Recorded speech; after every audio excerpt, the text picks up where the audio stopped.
kind of left art behind once I stepped into a business management role. And my mother always used to tell me, don't forget to be creative. And I would forget to be creative. I love business. I'm good at it. I have the bandwidth for it. I kind of thrive in chaos, but it also becomes acidic. And creativity is my therapy. And it took me many years to remember to circle back to that. I had the blessing, man, of a buddy of mine named Dax, OG from Atlanta, Dungeon Family, amazing visual artist. He introduced me to another guy named Ryme, R-I-M-E-M-S-K. He came out to the land, man, and to my spot out in the country, and we had some ceremonies, and man, it was absolutely incredible. But we did these other ceremonies, and Ryme had me writing and drawing and playing the drum and the singing bowl. At one point, he said, now I know why I came.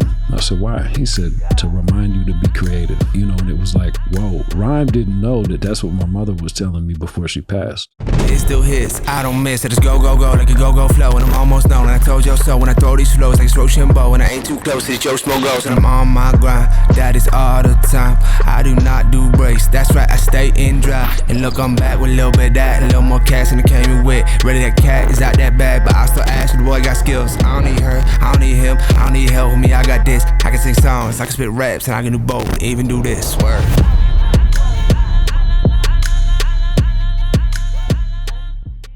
Edward Crowe, welcome back to the On the Stacks podcast. Yeah, happy birthday, brother. I'm glad to be here. I appreciate you having me. It's great. It's been a long time, but it's not my birthday, man. Oh, it's everybody's birthday. You know what I mean? We wake up in the morning. It's the first day of the rest of our lives, and I like to celebrate. Where does this come from? There's a guy named wilkes-barre who's an amazing songwriter. Like, he's written huge records, right? Justin Bieber, all kinds of people. And I met him through Yellow Wolf, and he says happy birthday instead of hello. And we thought that was cool, but didn't quite understand it. A couple of years went by, and Wolf decided that we were going to do it. He was like, man, let's just say it on the tour, you know? So we started doing it, and then we stepped up a notch, and we started getting birthday cakes on the rider. So now every night we sing happy birthday. It's just something to elevate everybody's mood, remind everybody to celebrate, you know what I mean? Break the monotony. Try to get you out of the hypnotic state, you know, let you know that everything is incredible. That's kind of the gist of it, from my understanding. I love that. I love it, dude. It's wild, man. I think, you know, again, going back. So first of all, it's been almost 2 years since I was down in Nashville, and, you know, when Eric and I were down there with you. And by the way, like, I mean, that was just a great experience. You really took care of us, and greatly appreciate that. And it's super cool now that you're up here in my neck of the woods, right? And I'm glad we connected to do another episode here. And there's so much other cool shit going on too, which we'll probably get to at some point. But yeah, I love that. You know, I remember just from, again, like around the whole happy birthday thing, which I think is super cool, by the way. At first I was like, wait a second, he fucked up. It's not my birthday. We get a reaction like that a lot of people. So you just explain, you know, it's a celebratory thing. Yeah. But like, I just, you know, again, from the energy from when we were down, like, I know, like, prior to, you know, me coming down to Nashville a couple years ago, you know, I know we had connected multiple times, but we never met. Like, it was just a relationship just through social media, texting, calling, that type of stuff. And like I said, the energy once I got there, I mean, it was life changing. I feel like it was different, man. Like, being around you and you know, your team, and just seeing how you guys do things. And I mean, I didn't, you know, obviously I've never experienced the happy birthday thing like you're talking about, you know, before any of the shows. Just the energy, and you could feel it. And I know you know that, but there's just, you know, with certain people you can feel that energy, whether it's good or bad, right? And I just remember, like, I mean, I talk about it all the time. Like, that was, well, first of all, that was like our first road show, right? That's the first time we ever took this show on the road, which and was y'all like, killed it too. Yeah. And couldn't have been a better first road show. Yeah, it was just insane. And like I said, the relationships that you know, first of all, between us, of everything that we've, you know, built over the last couple of years, and everything else in between, all the other people and everything, it's cool. And like I said, I always say this on the show a lot, like, I just love having people on this show that have that energy and vibe. I appreciate that, bro. And it's the same with you. Like, when you brought that vibe down, you know what I mean? And I think that's why we all clicked. Yeah, and I think one of the crazy parts is, like, too, like, you know, I could have been some wacko, right? But you took a chance, man. And I'll never forget that. I think that's why, like, when you told me you were coming up here, like, this past weekend, and I'm like, I told my wife, I'm like, yo, Edward Crowe's coming up. And I was like, I gotta I'm like, hey, we don't have anything going on. Like, you cool if I, hang with him for a bit? He's doing some things. I want to see if I can help him out. Like, whatever he needs. I'm like, he's obviously not, he's been up this way, but not like really like right here. Right. I said, and, for various other business reasons that he's been around, but I was like, he doesn't really know the area that well. I'm like, I want to help him out. I just want to, like, he did so much for me when I was down there in Nashville. Appreciate and I'm like, it's just like, I got to return the favor. Well, you returned the favor tremendously. I appreciate all your help. So yeah, man, it's been quite some time. It's been a couple years. I know like I said, I know we've obviously, I feel like, I said it to you yesterday, I think, but I've been, watching you, and I know you've been watching, occasionally we'll exchange some texts like, hey, I see that thing you're working on. That's cool. But like, there's been a lot of time in between that, like, and, I know you worked on a bunch of different things and so have I, but I'd love to hear like some more of like what really you've, more deep dive into what you've been doing for the last, just the last year and a half. And there's been so much that you've done, which is awesome. Man, the reason I'm here this time, as you know, you came down there and helped me and Ian and everybody slang the cigars. But the reason we're here in the first place is for the Smoking O's Cigar Festival, introducing and launching Murder Cigars by me. And it's also a American product, which is Yellow Wolf's brand. It was great, man. It was a really crazy reaction. People, they showed so much love. It was incredible. I'm really, really thankful to Best Cigar Pub, bestcigarprices.com, Jonas with Blackbird, you know what I mean? Everybody who played a role in this, it's just been a huge success. Yeah. It feels like it's moving up, Dude, it's crazy. Like, again, going back to when we first ever connected and then when I was down in Nashville, I think we even might have mentioned it just very brief on that first episode. It was episode 178, by the way, if anyone, Matt forgot to mention that a couple minutes ago, but if anyone ever wants to go back and watch the first episode that we did together down at the 8th Room, by the way, which was killer. Shout out Hollis at the 8th Room, Nashville, Tennessee. Hollis really hooked us up, which was dope. It was probably one of the cool sets I think we've ever done, ever. Honestly, I can't think of a better one. But yeah, that was cool. But I think, like I said, I think we mentioned at that time, the cigar thing was like just an idea. Mm-hmm. I knew you were going to do it. It was just a matter of time and when. Right. I know you got a lot of things going on. You're a little busy sometimes. Right. At that point, it was just the bands. Which you guys made. Yeah. Since then, I've been working on a lot of stuff. I've signed a couple artists, couple producers. Been touring with Wolf. We've done a couple movies. We're still waiting on Mudmouth to come out. We've been shopping at the film festivals. It is still coming out, in case anybody's wondering. It's incredible. Directed by Gorilla Mike and Jorge Abarca. During the pandemic in Mexico City. You know what I mean? It was crazy. Is that when you shot it? Yeah, during the pandemic in Mexico City. So it was very, very sketchy. I kind of remember you briefly like mentioned this to me a little while back, but I don't think I ever really heard like the full story of it. There's a story behind it for sure, man. It was right during the pandemic, right when the thing hit, 2020.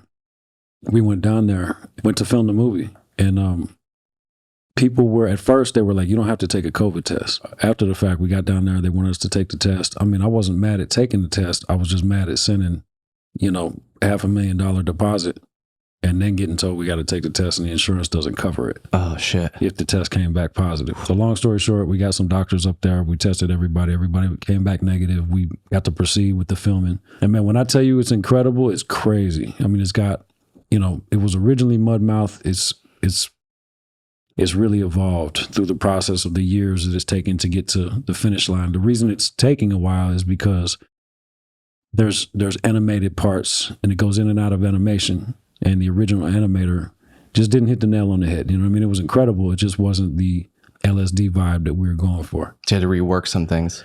Yeah, as you know, animation takes a long time. For sure. So we're just sitting around waiting on animation, but we finally got a final. Now we're shopping. And we're excited. That's cool. Congrats, man. Thanks, man. Yeah. I love to hear it. And I get it too, man. Like, I think we were talking right before we came on too. And when you came in, you're just like, oh man, this is like a dope spot. And it's like, I'm like, yeah, man, like if you're like, I was telling you kind of the backstory when I bought this a few years ago. And I was like, man, if you only saw it like when I first bought it, like, I put some money into it, obviously, tweaked. And, I feel like over the last few years, doing the show here in my studio specifically, like, I know you were complimenting all the lighting and stuff, and I'm like, yeah, man, like, killing it, bro. It's crazy. Yeah, it's like it's been one of those things where like I feel like almost every week I'm like kind of still tweaking something, but it's kind of cool. Like, so I started, it's one of those things where you want to get it right, and it's like it's always improving. And I get it from from a quality standpoint. Like it's just like it's got to hit. If it doesn't, Bro, you hit the nail on the head with this spot, bro. Yeah, thank you,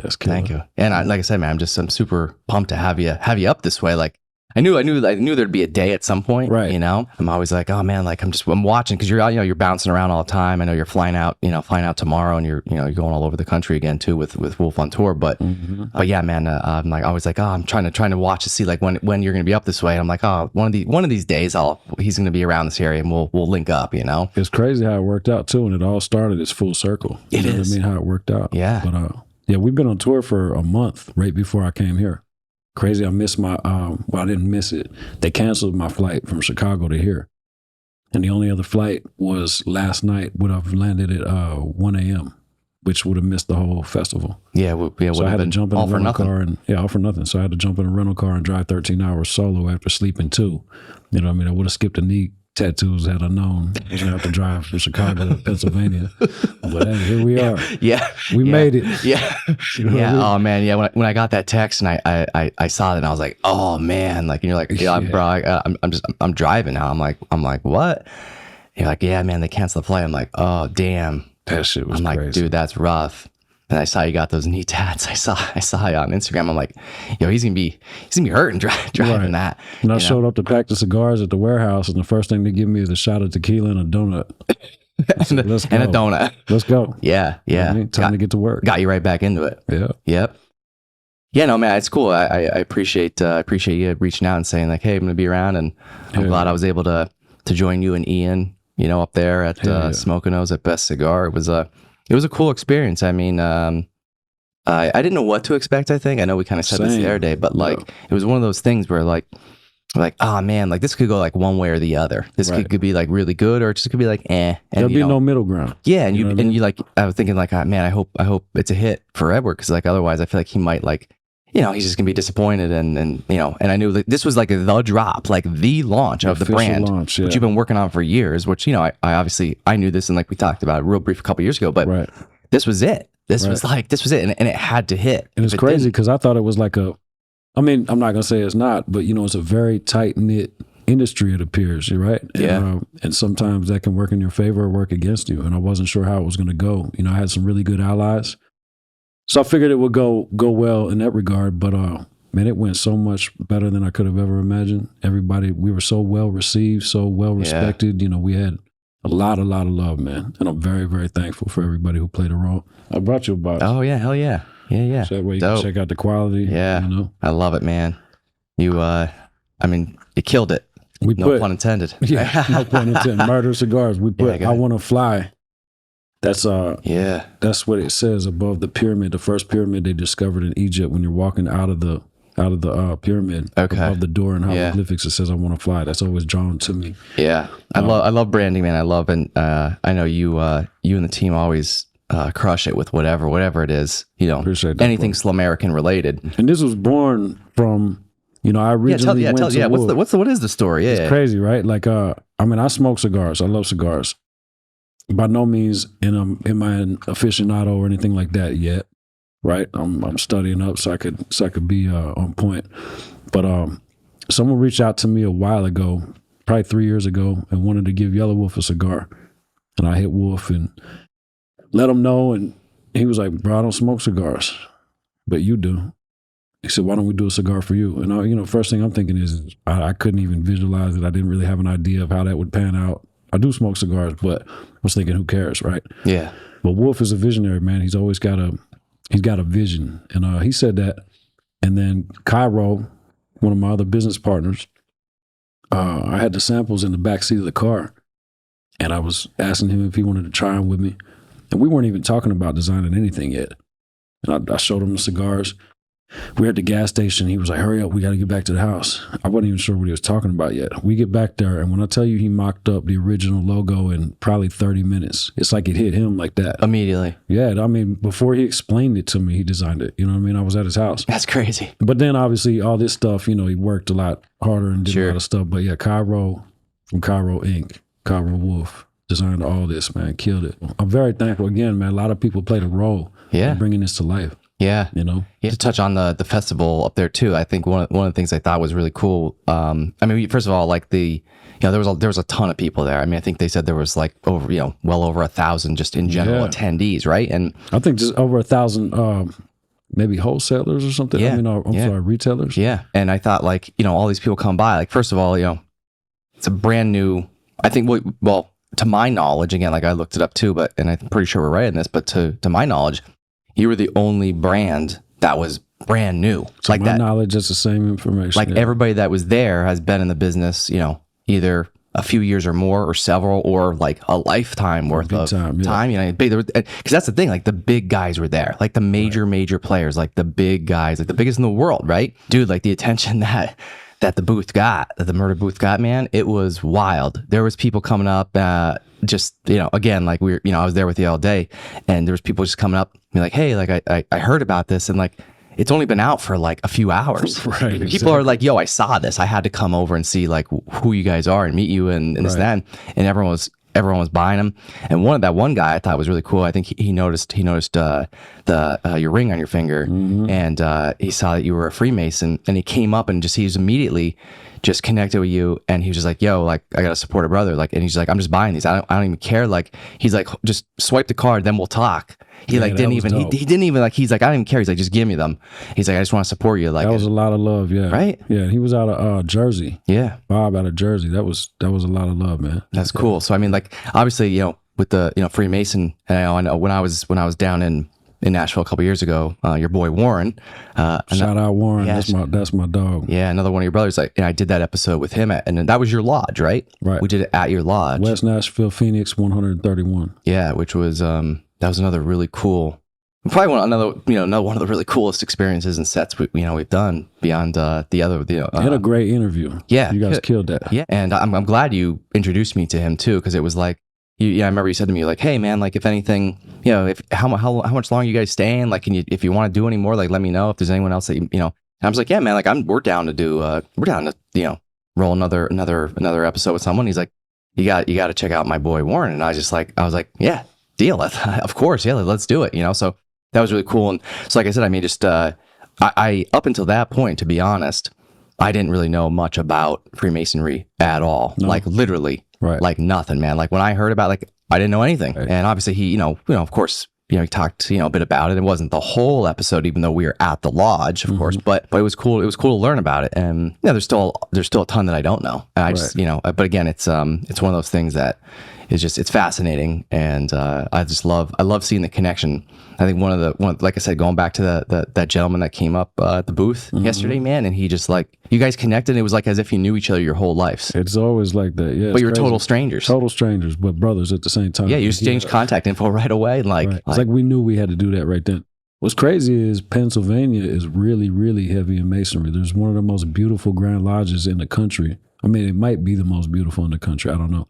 It's the most beautiful one I've ever been to, but it's in Philadelphia. And I believe there's 7 different lodge rooms with different themes, Egyptian themes, crazy, man, Oriental themes. And I mean, from the floor to the ceiling, it's just incredible, And every room has a flaw because only God is perfect. And He'll point the flaw out to you and show you where it looks perfect, but there's one flaw because it is not perfect. You know what I mean? Like, is it something that would stand out to anyone, or like it has to be like pointed out? Yeah, I mean, if you went in there and studied for days in one room, you probably wouldn't. You might find it. You know what I mean? But it's something that they kind of have to show you. And another really cool thing is like where the entered apprentices go in the building.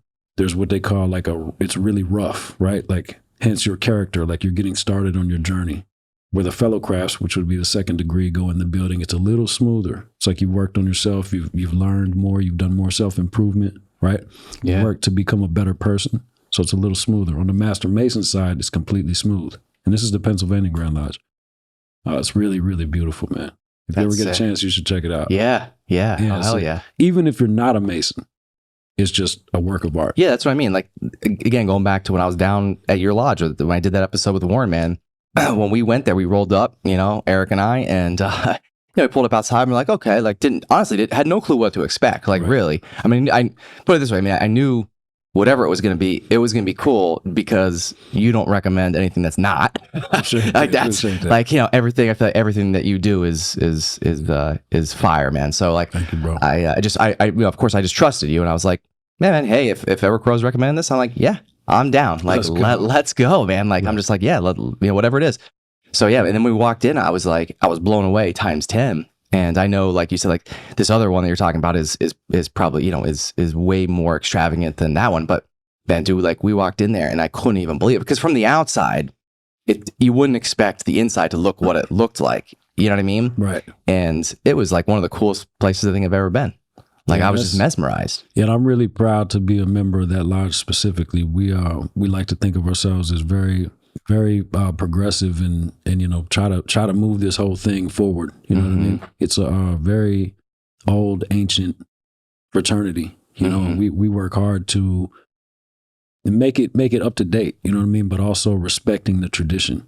You know, and keeping things how the forefathers would want them to be. For sure. Absolutely. You got to pay respect to everyone that came before you, but still carry on that same legacy. And adapt to the times, but also stay in line with the tradition. Yeah, I think I love that too. And I feel like, you know, I love watching a lot of stuff that Warren posts. I'm always like keeping up with them on Instagram, and you know, just hearing him talk and just talk about just everything in life in general. And, you know, he does a lot of this stuff in nature. I know you're big into a lot of that stuff too. Oh, yeah. I'd love to see, like what else do you guys work on? Is there anything else, along those lines, like nature wise? Like, I mean, I love to go hike with Warren, man. We went up, I went one time. Because he does like those like walks, right? Like the guys, like group things, right? Yeah, he does that too. Yeah.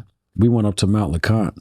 Where's that? It's in the Smoky Mountains. Okay. Up in past Knoxville. Right, in Gatlinburg, in Tennessee. And we hiked Mount LeConte. It's a 5-mile hike up, 5 miles back. We stayed up at the top in hammocks. And it was warm out during the day, but at nighttime, because you're so high up, it was freezing. Oh, shit. We didn't have a tent or anything. We were just in hammocks. Yeah. Yeah, it was crazy. Some kind of, we believe it's some kind of cat, like mountain lion or something, was trying to get to our food at one point. No way. Yeah, he saw it, and I was like, man, there's no cat over there, man. Get out of here. I'm hungry. Let's eat. Right. And he was like, nah, dude, there's a cat. I looked Warren was saying this? Yeah. But he was right. I looked over and I see these eyes, and I see like this thing at nighttime. At night? Yeah, I could see the eyes. Oh, that's spooky. But it looked very menacing, like it was hunting us. You know what I mean? It didn't look like there was an owl in the distance chilling on a branch. It was like it was coming for our food. Long story short, I was so hungry, and he had the food, and he was starting to cook it. He was like, let's put this up. That cat's over there. I said, man, give me that Rambo knife. If that cat gets to me or gets through me, we got a way bigger problem. You know what I mean? Let's eat. Yeah. So we did. We ate, and everything was cool. And then we had to tie our food up and put it up in a tree. And nothing ended up happening, but damn. Nah, but it was on the hunt for sure. You could see it. Oh, definitely. It was crazy. How many, what you said, was it just you and him, or were there? Just me and Warren, yeah. Oh, nice. Yeah, on that hike. Yeah, it was dope. That's cool, man. Mount LeConte's incredible, though. It's like as you hike up the mountain, it feels like you're going through different landscapes, like maybe different countries, or, you know what I mean? Like the scenery kind of changes and stuff? Absolutely. Yeah, there's one part I always say kind of reminds me of like what Japan would look like up in the mountains. You know what I mean? Yeah. It's really crazy. Do you often find like when you're out in nature like that, are you able to like really reconnect with, like, I'll say like your inner and your creativity? Like, 100%. Are you able to tap more into that? Yeah, 100%. I like to, you know, when I'm out in the world, whether we're on tour or a promo run or whatever's going on, just moving, and everything's fast. We say time traveling. Yeah, you just time travel the last few days, bro. Right. But it's like when I get back from that, man, you know, to combat any kind of stress or burnout or anything like that, I go right to the woods. Like literally right to the forest. That's like your reset? Yeah, I mean, I sit in the middle of the forest. I got areas carved out, you know, with chairs and stuff like that. And I just go sit out there sometimes, man, and meditate. Sometimes all day long. You know what I mean? And just listen to the birds. And I was out there one day so long and so quiet and sat so still. No lie, 2 vultures came and landed in the trees right above me. And I was like, man, it's kind of cool. Like, and then somebody said, yeah, they probably thought you were dead. They were about to come down and try to eat you. Dude, you were so at peace. You were just, it's like, it's important, man. I think it's important to get out there. And I believe that the sounds of the nature and the wind and the birds and all these things, you know, it feels like it's good for your soul. You know what I mean? Kind of brings you back to what's really important. Yeah. Yeah. I know, with how much you're always on the go, right? Like I often wonder, like, you know, what you do to kind of reset and recenter. Well, you know, we talked about this 100 times, but mushrooms specifically And I mean, I give credit to mushrooms, psychedelic mushrooms, but I use them in a much more, I'm not going to say much more respectful. I use them in a ceremonial aspect. You know what I mean? Treat them with the utmost respect. And I know that could come off as sound a little crazy to some people, but when you step into that experience, all of a sudden it makes all the sense in the world, right? It's easy from the outside looking in to say that's crazy. But when you step into that experience, man, it's life-changing. You know, a lot of the positive things that I've grown into as I've gotten older are literally due to mushrooms. Yeah, I know you kind of touched on it a little bit in the last episode, but like you literally said, like they actually saved my life. 100%. I mean, right before this tour, at one point, my lady was packing, and I said, I got to go out and do some mushrooms before we go on this road. And, you know, she was like, you sure you got time? I said, yeah, I got time. I'd rather wear the same clothes every day and have my mind right than, you know, the opposite. Mm-hmm. And so I went out, did a big journey, and it carried me all the way through the tour with the best energy. You know what I mean? We've literally had, I believe, the best tour that I've ever been on with Wolf. It was just positive energy, happy birthday every night. You know what I mean? Birthday parties every single night. We get cakes on the rider, and we sing happy birthday every night. I love that, by the way. I love it. Yeah. It like gives me this energy, and I think it gives it to everybody. It's contagious. You know, we invite everybody who's right there, whether it's security guards or promoters or whoever. You bring everybody in. Man, run through the hallway. Hurry up. We got to sing happy birthday. You know what I mean? I love it. It's just good energy, man. Yeah. So I feel like, you know, again, I've never really been, you know, I'll say backstage, like in environments, you know, like this. Like obviously you've been 1,000,001 times, but I can imagine there's a lot of other artists out there and talent that are probably the exact opposite and are probably complete assholes to like staff and, you know, anyone there, right? It doesn't matter like whether it's somebody high up or whether it's just a kid sitting in the corner, you know, just, you know, whatever his role is, right? Right. Like just like I'll say like somebody who doesn't have like much of a role and kind of needs to keep back and all that. But I think it's so cool that you do that and you embrace everybody, man. Like, well, and people don't expect that. Right. They don't expect it. And sometimes they think, you know, they even react suspicious. Like you look at someone and say, hey, how are you today? You know, sometimes they look at people do that anywhere, right? Like, especially, which I think it makes it even more impactful in your environment right then and there.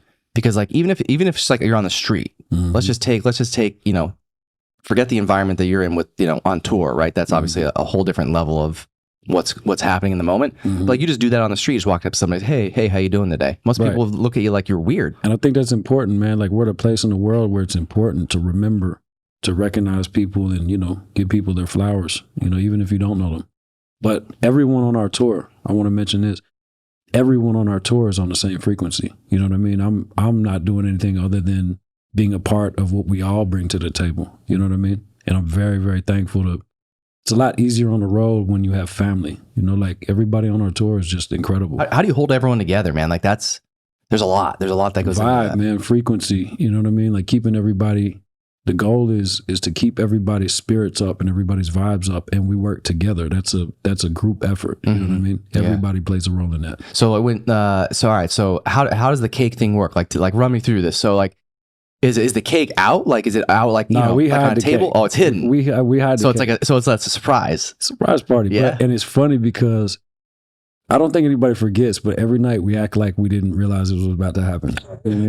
That's an important part too. And, and you got to take a bite of the cake. It's good luck. Oh, so who leads it? Who is it? Like, is there one? Like, we trade it off. Like, okay, we trade it off. Yeah, it's like who wants to do the honor? Okay, so kind of a little bit beforehand.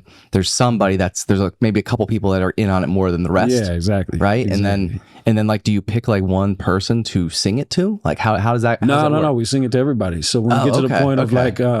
Saying the name, you just kind of point around the room and say everybody's name, then everybody blows a cake out, takes a bite, and we keep it moving. I love it. Was there ever any I'll say unexpected, like whether it was like a security guard or like anyone backstage that probably would have never participated in something like that? 100%. Like, had you guys not brought them in, like was there anyone that was like, you'd be like, oh yeah, they would never do security this? Guards for sure. For real? Like you know, and they just light up and play the position and, you know, get involved, and it's really, really dope, man. It's cool. Yeah, because obviously you probably don't expect you know, I'm sure there's probably some big, burly, heavily armed dudes backstage at some of these shows, right? And you know, I would imagine that they probably, you know, most of them are probably the type of guys that would never be like, they probably just be like, nah, I'm good. Like, but they embrace it, huh? They embrace it, dude. Yeah. That's amazing. Yeah, it's hard to run from good energy. know Oh, what I mean? totally. Yeah. And I think too, like, just like I said before, when we first started, man, you can recognize it as soon as you walk in a room. Hell Like yeah. you could just feel it. Yeah. And I'd say, like, over the last couple of years, man, I think it actually, I'm not gonna lie, like, I'm not just saying this because, like, we're here and it's just you. Because I've said this so many times. I've said it probably on multiple shows since your episode of 178. I've said it probably on multiple shows and just, talking to friends and family ever since that trip when I was down there with you guys. The energy, like, I feel like when I left Nashville, it was different in a good way. Mm-hmm. Like, I feel like I brought back your energy here. Let's go. Yeah. That's dope. I Hell love that. I think I brought some of that energy back here. And man, like, ever since then, like, I've, like, grown so much, like, personally and professionally. That's And dope. honestly, I really attribute it to a lot of that trip. Wow, man, that's incredible. I really do, because, well, first of all, like, when we came down, well, I had no idea what to expect, right? We didn't really know each other. I could have been crazy too. Yeah, You know right. what I mean? Yeah, either one of us, right? Right, but right. I feel like you probably took a bigger risk on me than anything, but because I'm the stranger coming from out of town, like, and you gave me a lot of space, which was I'm grateful forever for, which I think is why we built such a great relationship over the last few years. But yeah, it was, again, just that energy that I feel like I sucked up when I was there, man. And just, hanging and meeting some your team. It was like nothing I've ever experienced before. Right. And also too, and I joke, and I could say this, like, out of, like, respect, like, prior to, and I think I might have said this before to you as well. Like, I never would have ever have gone to Nashville. For real? I'm serious, dude. I never, ever, ever in my life would have any inclination to go to Nashville, like, until, like, we linked up. And I was like, okay, like, I'll go down. I'm sure, like, Edward's gonna be cool, right? And all that. And I was like, it'll be a good time. We'll make some really killer episodes, I'm sure, right? This is what I'm thinking, right? Again, it was one of those locations that it was never, ever, ever, I'll say, like, on, like, I don't want to say bucket list or whatever you want to call it. Like, it'd be a place that I'm just, like, I'm just not interested in, but I loved it.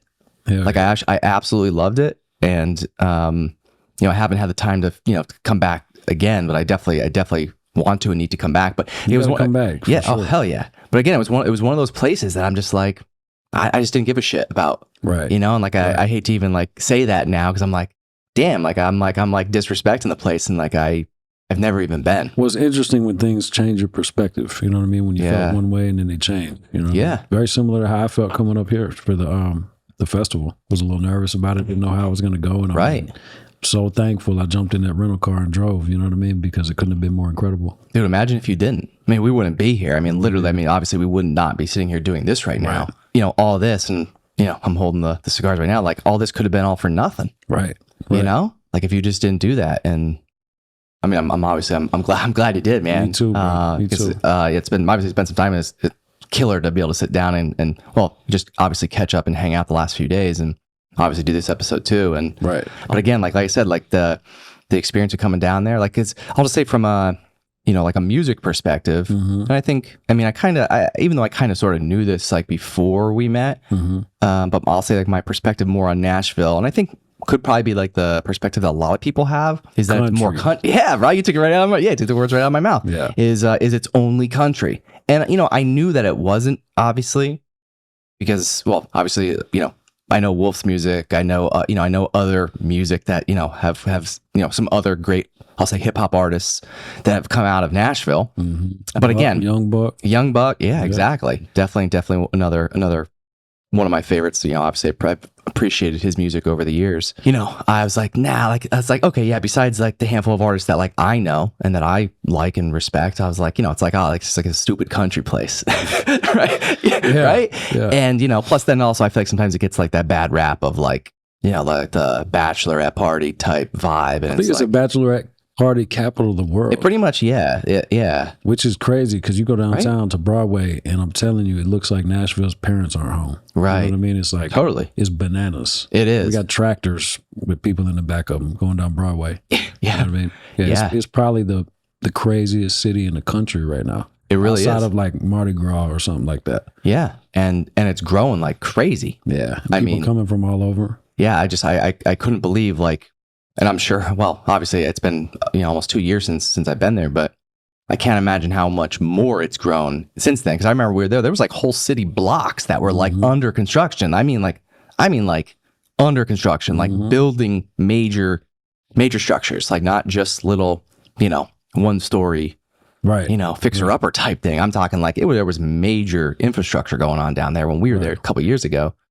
And yeah, I'm sure like it's just grown significantly since then. Like you said, like it's crazy. It's crazy to see. And somebody like you, obviously you've been down there most of your life. Obviously, so you knew it before this boom.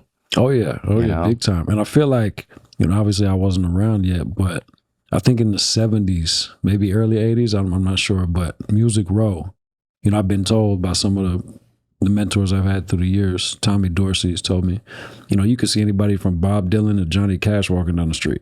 It's crazy. On Music Row. And it's like that used to be, Music Row still has studios and labels and stuff like that. It's still a thing, but it used to be the go-to spot. Now a lot of stuff is happening in Berry Hill. Berry Hill is where like Blackbird Studios are. Okay. You know what I mean? East Iris.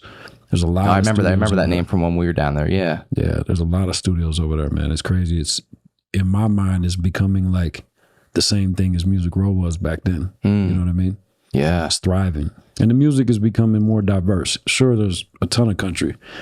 And as you know, country's got a new resurgence right now. People have a new appreciation for it. And I'll say a lot of that's due to Jelly Roll. You know what I mean? Jelly Roll's been monumental in putting attention on country music in Nashville, Tennessee. Yeah, and I think you touched on it a little bit last time too, but I know like you and Jelly and Wolf too all kind of go back, like far back. Way back, yeah, back to middle school. I mean, damn. Yeah, that's my boy.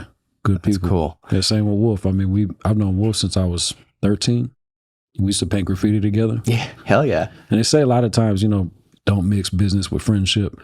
In our case, I'm gonna speak for Wolf. I don't think either one of us would have any other way. You know what I mean? Like that's the only way this could work. That's rare, by the way. That's rare. I understand that dynamic. I know, obviously I came from, my background, working in family business and it's tough, man.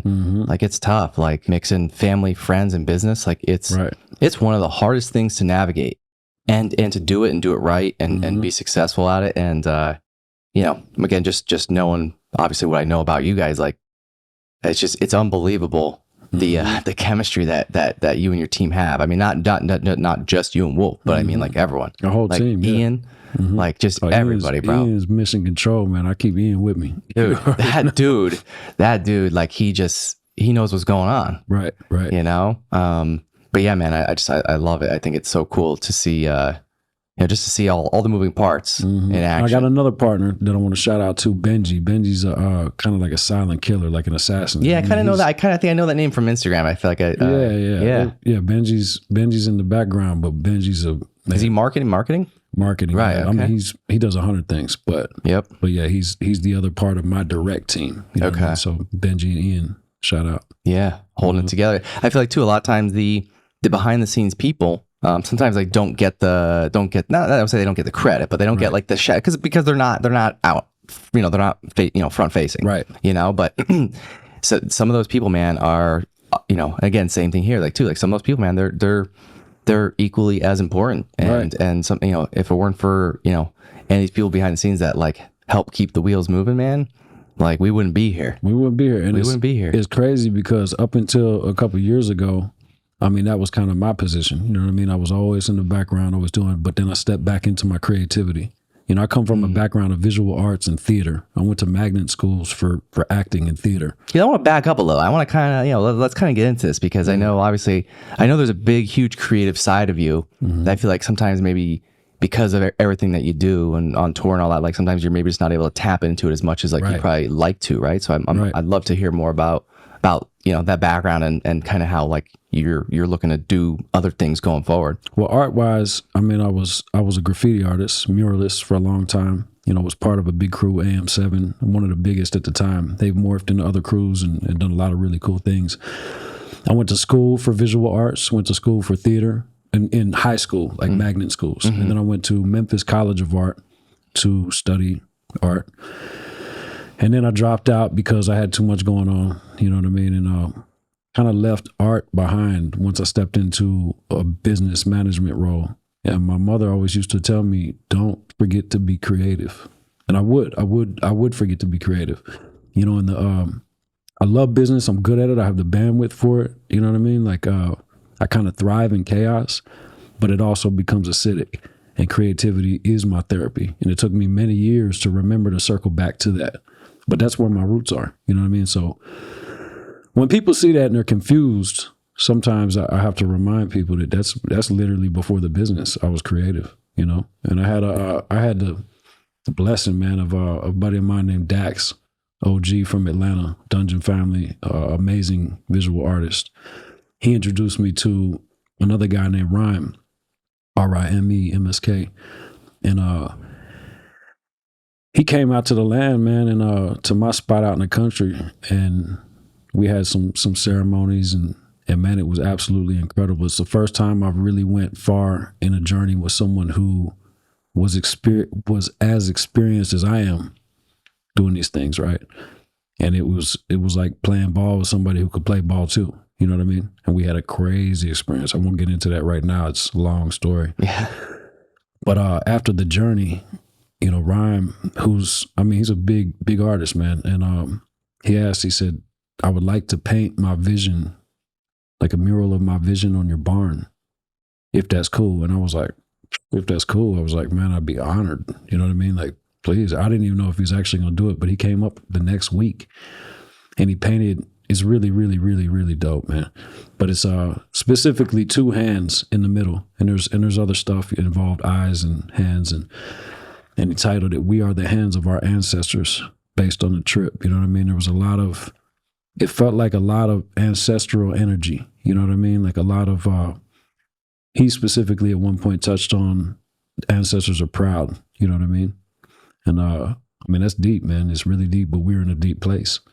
You know what I'm saying? And we didn't really know why we connected. It was just kind of like we knew we were on the same page. We knew we could do that together. Yeah, didn't you guys kind of connect like before this too? Like, wasn't there like they were gonna supposed to do something? Like, I remember you said something the other day. Like you mentioned it, and so I remember the name from when it kind of just rang a bell. Mm-hmm. Like, didn't you guys connect like a while before that? And then Dax was gonna come up. They were doing a road trip, and they were doing like they would stop by different places with different people who dealt with medicine, okay, you know what I mean, or psychedelics, whatever the case. So you guys were they were going to come. You were kind of like one of the stops on this, this tour that they were doing. Yeah, and then it didn't make it all the way to Tennessee at the time. And then like 2 years passed. Dax hit me up and was like, "Yo, super random." Oh shit! 2 years later. Yeah, it wasn't right away. He was like, "Rhyme's coming up."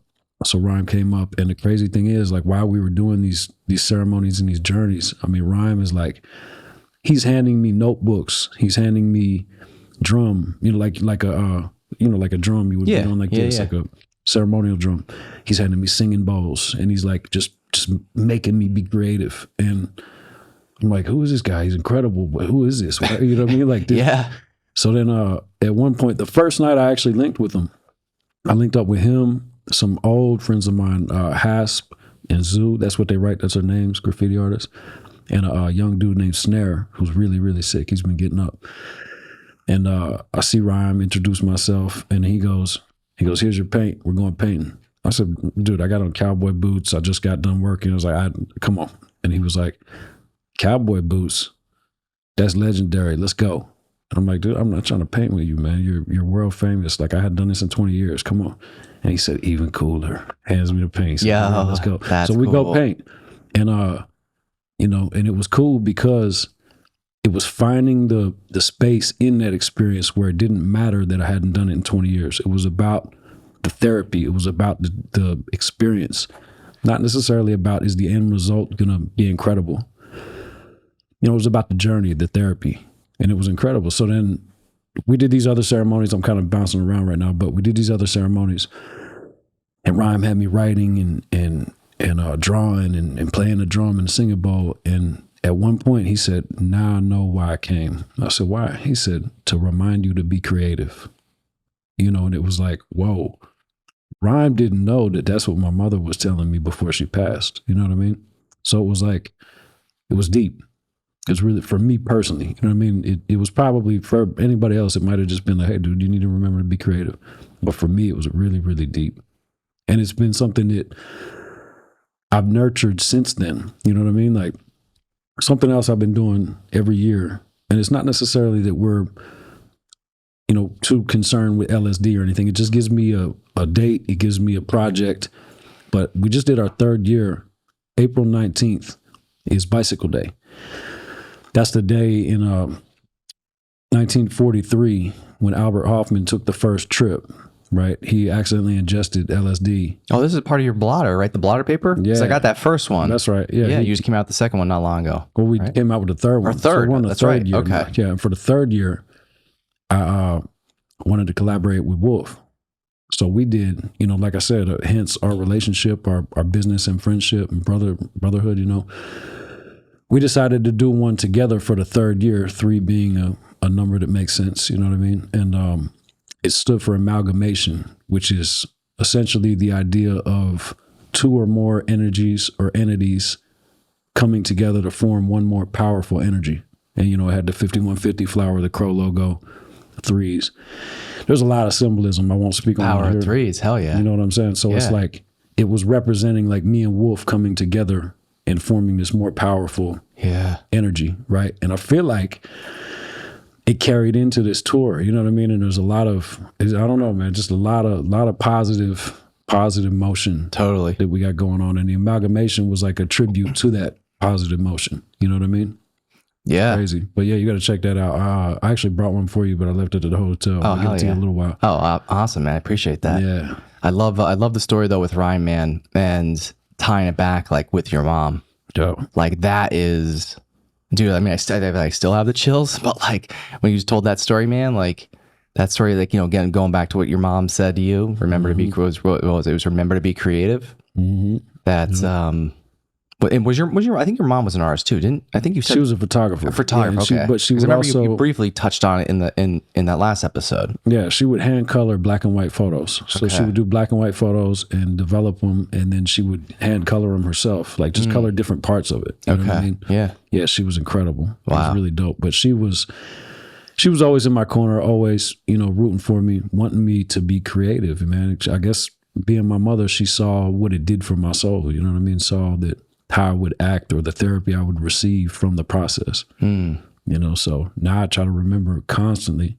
And the people I work with, Wolf, everybody knows at this point, you know, it might have taken a little while for me to come out of my shell and express that, but they all know that I got to go on a creative journey occasionally to be all right. You know what I mean? Yeah. I think that's a positive thing. It You know is. what I'm saying? It is because, you know, and I think I think your team, they probably respect it because they know that when you go and do that stuff, and then after that, you are ready to go. You come back to that tour, and dude, you're like refreshed, and you're probably better than ever each time, right? Absolutely. Yep. Yeah. And then after the tour, I go back, do a ceremony, you know, write some stuff towards some of these books I'm working on. And then I'll come back feeling like $1 million. You know what I mean? Yeah. So did you create a lot like with your mom? Like when you were younger? Yeah, we used to shoot. Like, that's what got me into photography is I used to run around with her. I mean, there's like a spot, for instance, Marathon Village in Tennessee, and they built it up now. It's incredible. It's antique archaeology's over there. I mean, there's all kinds of cool stuff. But back in the day, it was completely abandoned. And I mean, my mom would take me, I was like 11. She would take me and we'd climb up on the rooftop. I mean, this is me following her. I'm not saying, hey, mom, let's go on the roof. No, she's taking me like cool. on rooftops and abandoned buildings. Hell you know, yeah. just fearless. I love that. And that instilled that in me, you know what I mean? And then I started going to New York with some of my friends, past specifically, and we'll just go up there and paint, man, and get in, you know, completely in the culture, like where it started, you know what I mean? Yeah. And This paint. was back when you were like a teenager. Yeah. Wow. Paint on the subways, and you know, we did a production on Broadway in Queens with some legends like Poem, and I mean, that was huge for us back then. Yeah. You know what I mean? Yeah. That's sick. Yeah, dude. I love to hear that. Yeah. Anything else on the creativity side? I mean, this has been a creative journey. I recently did a 5150 tour photography book. Oh yeah. Right. So before I was Wolf's tour manager, I was his merch guy, and then I was his tour photographer. And man, we just saved all the photos. We passed around a notebook for them to draw in, sketch in, you know, whenever they felt inspired to do so. And I saved tickets from the shows, and then it took it took like 4.5 years to really bring it to life. And the cool thing is, so it was published by Joker Publishing, Estevan Oriol, who, man, if you don't know now, you know. I mean, Estevan Oriol, LA Originals on Netflix, super triple OG. I mean, for real, like OG. If you don't know, if you haven't seen LA Originals, oh man. I mean, Estevan is my favorite photographer. You know what I mean? Yeah. Like he's a. Hey, I know he's directed some of your some videos and stuff of Wolf too, right? I think. Well, he's been in them. He's been in some videos. Well, he's photographed Wolf. Okay. Yeah. But he, you know, it all started. He knew I shot photos and stuff like that, but he's one of them guys you don't go to and ask for nothing like that. You know what I mean? It's not really how you approach. Not how it works. Don't work like that. Nah, but I got to be friends with them, and one night we had a couple of drinks. You know what I mean? And me and Cairo had been working on this book for a couple of years, man, and had no idea. I mean, I was shopping around. I was calling companies, trying to figure out how to bring it to life. But nothing was vibing. Nothing was hitting. I mean, it was, but it wasn't. There was no love on the other side. As not necessarily that there should be. You know what I mean? It's not. I'm not saying there should be, but when there is, it goes a long way, right? Yeah. So it was like, you know, it was just a job, and I couldn't necessarily trust that because it's like I don't know if this is going to turn out how I need it to. But then I was sitting with Estevan at the Sunset Marquee in Hollywood. And we had just enough. I was in the sweet spot. You know what I mean? Wasn't tipsy. Yeah. But had enough confidence to tell the OG. Tell him what you were working on? Yeah, I told him what I was working on. And, you know, he kind of was like, oh, for real? You know what I mean? Like, oh, that's cool. Yeah, as the OG photographer, right? Yeah. And I mean, I don't even know how many books he has. He has a ton of books. Mm-hmm. I mean, he's legendary. And, for sure. So I told him that, and he was like, oh, that's cool. Let me see it. I showed it to him, like just a PDF. I didn't have a book yet. Yeah. Just showed him a PDF of the entire book. Like it's over 140 pages. He loved it. He said, I want to put it out. And I was like, wait a minute. You're like, what? Yeah. So it ended up working out, man. It took us a little while, but Drago Publishing, Joker brand, and Estevan Oriol dropped that. And then it's, you know, Cairo Wolf designed and laid out the whole entire book. It's killer. I have a copy. Yeah, thank you, bro. Yeah. That's something I'm really, really, really proud of that, man. It took a long time. Same, kind of like the cigars. Like, didn't know if it was going to come to life. There was a couple times it was like, man, you know what? Let's abandon ship. But I think that's what's so what's so cool and so unique. I'll say just from a creative standpoint is that even though sometimes some things like this, like these projects, take maybe a couple years or a few years longer than expected, and you hit these roadblocks, and then some way, shape, or form, you know, like you said, as you're going around, you're talking to different, you know, possible partners out there for publishing or whatever it is, right? Right. And it's like, okay, you could have done it with some of the others. It could have worked. Like, and it would have been like, it would have been great, or it would have been good. Let me say this: it would have been good, but wouldn't have been great. Right. Right. Right. But I think there's probably just something inside you, and I just know this too, because I feel like I'm the same way when it comes to like this. You have like this intuition that like you just know it's not right. Right. And you just know like, yeah, I know I could do it with them or whatever, but it just doesn't. It just doesn't feel right, and it doesn't feel legendary, extraordinary. And it didn't work out for those reasons, right? Like it didn't work out because it wasn't meant to work out, and you just, you know, you sit on it like sort of intentionally but unintentionally. It's kind of one of those things it's like a subconscious thing. I think it's like really deep rooted, like in the subconscious, where like you just kind of put it on pause, and you're kind of, whether it's procrastination or, because I do this myself, man, like where I'm like procrastinating a project, like even me, like rebranding part of my company. I was telling you a little about the other day, but even for me, like sometimes I drag things out like way longer, and then it just hits one day. Right. And I just get in that zone, this like zone of genius. Right. And like right before like me, like, you know, like the last like few weeks or just about a month ago, when I was like working on this rebrand and this new launch here, I sort of like hit that wall, and I'm just like, I wasn't feeling it. Damn. And like even a few months leading up to that, I was just like, it's just like, I just don't know about this. Like, and I'm like second guessing everything. Right. Everything, you know? Right. And then all of a sudden something just hits, like just that creativity. And then you're like, whoa, this is it. Like this is it. And it connects, and you got the right people involved now. And same for you. Like, you know, I feel like even some of these projects, like even though it took as long as it did, it was supposed to. It was supposed to. Because it was like when we got to for instance, back to the cigars, we keep circling back to that. But I mean, if Laura hadn't have told me about smoking those, I mean, I had no knowledge of that. Yeah. If I didn't know, I would have never been there, and we wouldn't have experienced such a successful launch. You know what I mean? It was all accidental. I mean, if everything went as originally planned, these would have came out a year ago. Yeah. And it wouldn't have been at Smoke and Nose, and it wouldn't have got the reaction, and we wouldn't have the knowledge to go to more of these festivals, right? It's like everything worked out exactly as it was supposed to. 100%. I don't think it could have went any better. No, it couldn't have. Right. It really couldn't have. And what's even crazier, I don't even know if you remember this, I kind of just thought of it now, but I'm almost positive, like when we first connected, actually, and this was a while before I even came to Nashville.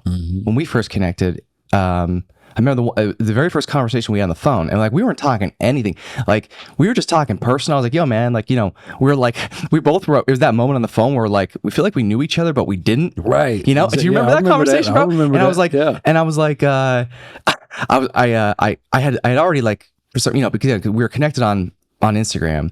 But I had already, at that point, like seen some of your photography work, obviously because of your page.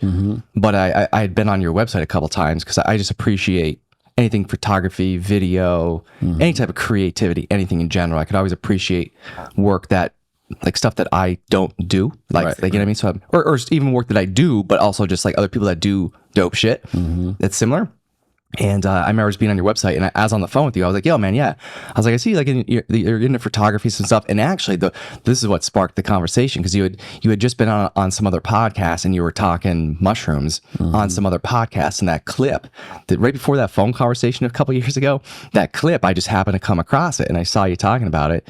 And again, at that time, like, you know, sometimes I would see your stuff and I'd be like, "Oh, cool, whatever." And I'm just like scrolling, you know. But then that day on that conversation on that phone, when we first had that first phone conversation, before that it was just like some texts, right? And like sometimes, you know, we didn't really get back to each other on some things, and then we had that conversation on the phone, and it was probably one of those things too, where like I think we were both still like, "Yo, is this guy legit? Right? Is this guy cool?" Right. Like you probably and I won't even take offense to it. You didn't trust me, and probably I didn't trust you, right? And I'm like, who is this guy? Right. You know, like, I mean, obviously from 1,000-foot perspective, like we could see who each other are. Yeah.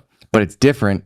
It's different when it's face to face, man. Yeah. And it's different from the outside, and then bringing somebody more to the inside. Right. And actually like saying like, "All right, yo, let's get together. Let's work on something." Yeah. Like, and it's just, again, it took a while for us to even have a real conversation. Absolutely. And then have more conversations in person, right? Like it's so crazy. Like it really is, you know, and to be honest, like actually one of this tattoo right here that I got this right when I came back from that trip. Swear to God, bro, this was inspired partly by the trip when I came down. I don't think I ever told you. You didn't tell me that. That's dope. This right here. Part of it was like my true north. When I tell you changed my life, bro, I ain't kidding. Let's go. Like this literally. This right here, and I won't go into like all the detail of it, but like this right here, man, that was from that trip so I was gonna get something there. Like, damn. I don't think did I tell you this? No. Like I was literally gonna get something there. Like I was so inspired by the trip.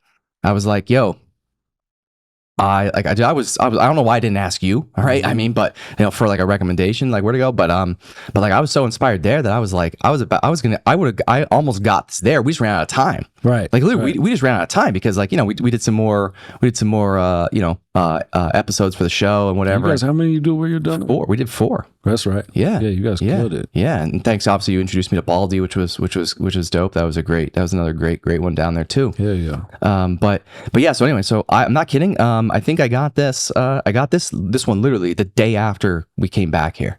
That's dope. I'm not kidding. Same guy that we're going to see, right? That's right. Yeah. By the way, we're going to see him. Yeah, his name is Nick Frenchco, South Main Street Tattoo. He's only 5 minutes up the road here. More tattoos. Let's go. Oh yeah. That's what we both need, right? That's what we need. But so we'll try to spare your the joints, so you're on your trip back. I know you're probably flying this time, so you're good heading out of here. But no more kneecap tats on the way out. No, hell no. Yeah, I'm headed to The Voice. Yeah, where you going? I leave here. Yeah. Headed to LA to go to The Voice. I work with and I manage an artist named Huntley, who's incredible. He won season 24 of The Voice, and they've had him back to sing. What's the name of the song? Skyline Drive. Okay. They had him back to sing Skyline Drive. It was incredible. A whole lot of love, man. Yeah. They treat him like, they love him. I love it. I love his voice, by the way. He's next level, bro. And he's going to interview, this time he's interviewing the winner and the coach. Okay. So that's major. You know what I mean? But the voice, they showed him a lot of love. They flew him to Nashville to try a milkshake and go to a concert. Get the hell out of here. So if this is today's work, all right, cool. You know what I mean? Yeah. So what is what's he hosting? He's doing like a live thing, right? Yeah, he's going to interview the winner, this season's winner, and their coach. Cool. You know what I mean? On the red carpet. So I mean, awesome. it's an honor. You know, the goal is eventually be a judge. You know, that's what he wants to do. Awesome.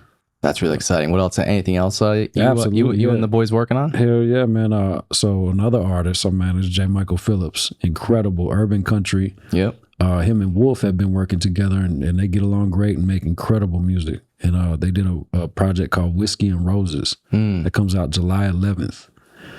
We dropped the first single. I don't remember the date off the top of my head, but it's already out. It's called I Swear. It's absolutely incredible. It is. Yeah, it's killer, man. The video shot by Patrick Tohill, really good friend of mine, an incredible director. And we have 2 more videos to drop.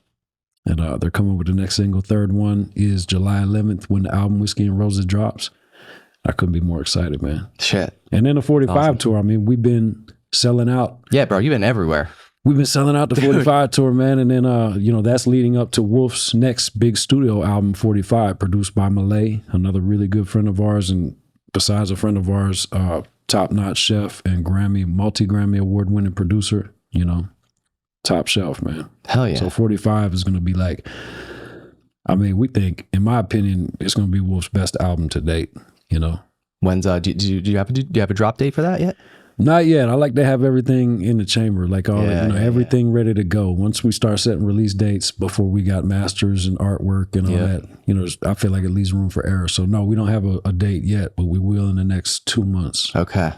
Looking forward to that. Yeah. For sure. Yeah, man. You got a lot of irons in the fire. Yeah, hell yeah. I have to. I love it, man. It's I know I said this earlier and I feel like a broken record sometimes, no pun intended, right? But bro, I love having conversations with you because it's likewise, bro. It's just there's not many people I feel like that operate on this type of level, and from all aspects, just not just like creativity, but the business standpoint in general. But bro, like you guys are like highest performers. Like I don't mean like from a performance standpoint. I just mean like you guys crush it. Thank you, bro. Every time, I appreciate and you do everything right. Appreciate that, bro. You do everything right. Like you don't cut corners. Right. You take your time. And that's important, man. I mean, it's easy to get to a quick dollar. It's like, I want to put that out. I want to put that out because we got to get the cash flow in. Yeah, I like to think about things like these things are going to outlive us. You know what I mean? These things are going to be what people remember us by. It's legacy. I mean? Is it inspiring? Is it quality? Is it dope? You know what I mean? If so, let's go. Hell yeah. Yeah, bro. I'm so grateful that we connected here on this on your short trip in here, man. It's been, first of all, congrats again on Murder Cigars. Thank you, bro. I got one up here on the shelf. We're gonna keep that here. Hell yeah. I love it. I'm grateful to be part, somehow a little part of this story. You're the catalyst, man. Like you really took me and put me in a position, and I'm very, very thankful. Yeah, very thankful. Well, it's crazy how I came to life. Yeah, man. Well, like I said, I'm just grateful to be part of it in some sense. It doesn't matter to me. Like when you said, hey, I'm coming up. We got this festival going on. I was just like, yo, man, how can I help? Let's go. Like I'm just like, yeah, man, I want to be part. I'm like, thankfully, I told you like, hey, next week we're going away for a little bit, but dude, it worked out like timing wise, man, it couldn't have been better. Right. And dude, if this was a weekly, we wouldn't be here. Like, as well, both of us wouldn't be here. Right. But exactly. Like, dude, the timing of it was insane. Absolutely. Because it wasn't even planned. Like it was, but it was also last minute too. And you're like, hey, bro, I'm coming up. I think this is like up near your area, and I'm like, yeah, dude. I'm like, yeah, it's like right here. Yeah, exactly. And just again, the timing of it couldn't have worked out better. And I'm great. I'm so glad that I was able to have you here, like actually in the studio. Same, because obviously the last episode was killer too, but doing that down in Nashville, and we're definitely gonna do that again at some point. But I'm glad. It's cool to have you up here in my town now, and show you around a little bit. Thanks for bringing me to your spot, man. It's really incredible. The studio's dope. Thank you, man. And everything works out exactly as it should. So we're here on time. Always does. Yep. Right. So All right. Well, we got to go before we keep. We got to get some tats before you hit the road back, and we got to go see my guy Nick. So Edward Crowe bro. on the Stacks. Thanks for joining me, bro. Thank you, brother. Boom. If you want to see more On the Stacks content, subscribe to our YouTube channel at youtube.com/On the Stacks podcast, or search the hashtag On the Stacks on Instagram, Facebook, and LinkedIn.